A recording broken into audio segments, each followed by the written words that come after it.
Пациентите од Струмичкиот регион реагираа дека мора приватно да се снимаат на компјутерска томографија, бидејќи во болницата се уште не е пуштен апаратот во употреба. Термини за во Скопје нема, а најчесто итните снимања се кај пациенти со канцер.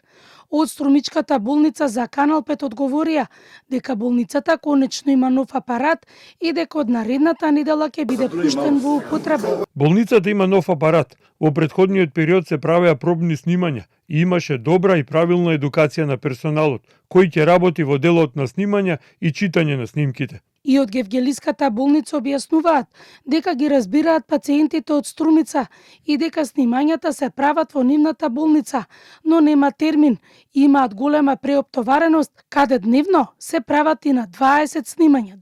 Потврдија за Канал 5 од болницата. Тие објаснуваат дека работат без прекин и очекуваат по почнување со работата на новиот томограф во Струмица да се намали притисокот во нивната болница. Министерот за здравство Сашо Клековски објаснува дека еден од приоритетите е да се променат апаратите, што се стари и немаат добар квалитет, пред се во внатрешноста на Македонија. На тој начин ќе се намали притисокот во клиничкиот центар и болници во Скопје и нема да патуваат за снимања. Основната радиодиагностика, дигитални рентгени, дигитални мамографии низ целата земја. Ние не можеме да збориме за сериозна превентива во конкретниот случај на рак на дојка, ако се уште се базираме на аналогни мамографии стари по 10-15, можеби повеќе години.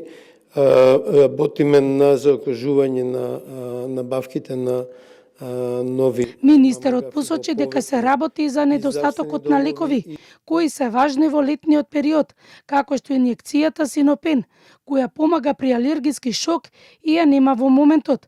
Граѓаните ја купуваат во соседните земји.